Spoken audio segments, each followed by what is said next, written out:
Hey guys, today I would like to introduce you to a new channel. This, my friend, asked for my help and I gladly accepted, cause these videos are literally creepy. As you guys know, I really like scary things, and I'm pretty sure that my dear subscribers would like these kinds of stuff just like me. What I like the most about this video is, they are real. Did you see it? This part was freaking me out. Can you all guess what it is? So, The Darkest Secret uploads mostly unique content on the internet. No one else possesses the evidence that people in all parts of the world send her. Besides, the videos of The Darkest Secret are sent exclusively by their audience, so there is a good chance that you have never seen any of the videos that are on her channel.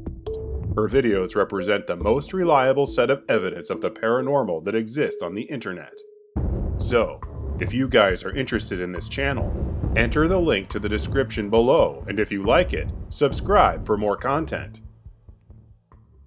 When I was 14, I'd been studying in a boarding school for about 3 years.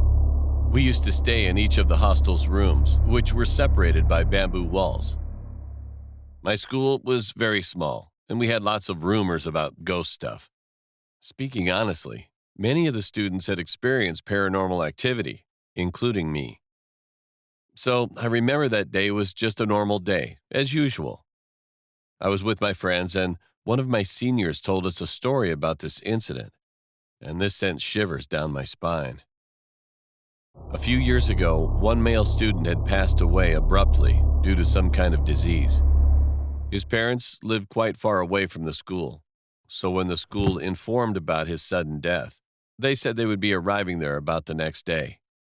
So until then, the school had the responsibility of keeping the dead body clean for a night. For your information, the state, especially the village where I lived, was pretty backward. The infrastructure, like educational facilities or hospitals, was not so efficient, not even in the cities. So it was decided that the body would be laid on his bed in the boys' hostel with the other students. I know it doesn't make any sense, but they did. Though many of the students were paranoid about sleeping with a dead body in their room, they had no choice, so they just had to put up with it, especially to the boy whose bed was right next to the bed where the body was laid. He was terrified, so he tried to request the seniors to change place with him, but they all refused. So he gave up and returned to his bed, and then everyone went to sleep. However, when they woke up the next morning, they noticed that the boy was missing. They reported to the teachers, and they acted fast.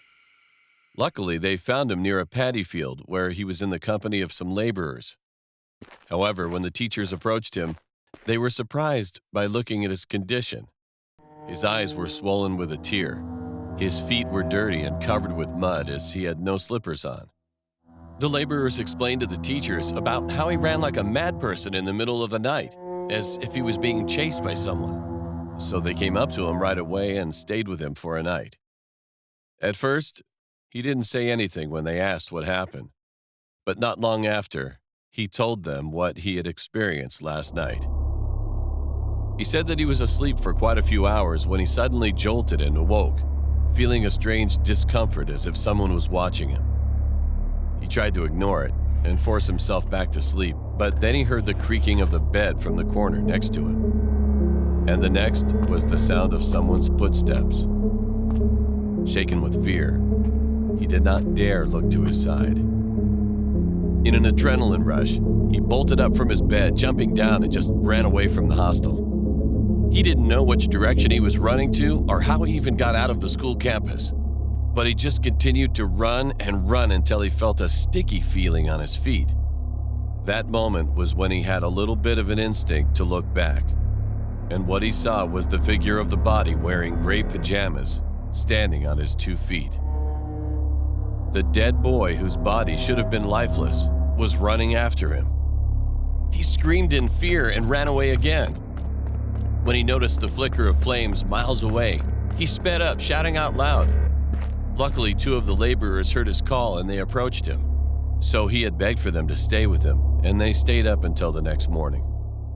When he finished talking, all the teachers were in disbelief. Most of them just thought that he had a hallucination, so they escorted him back to the school. However, the real horror was realized when the dead student's parents came to collect his body in the evening. For when they took off the thin white blanket from his body, the boy's legs were all covered in mud and paddy grasses. Coincident or not, his lower pajama was tainted with soil, and his feet with paddy grasses matched the description of the missing boy's story. Everybody in that room had to shudder with such fear for a while. So that was the whole story that my senior told us. After that, we couldn't go to the bathroom alone, and often went in groups. Now, I came back after my graduation, but to this day, I will never forget the feeling of fear that I had.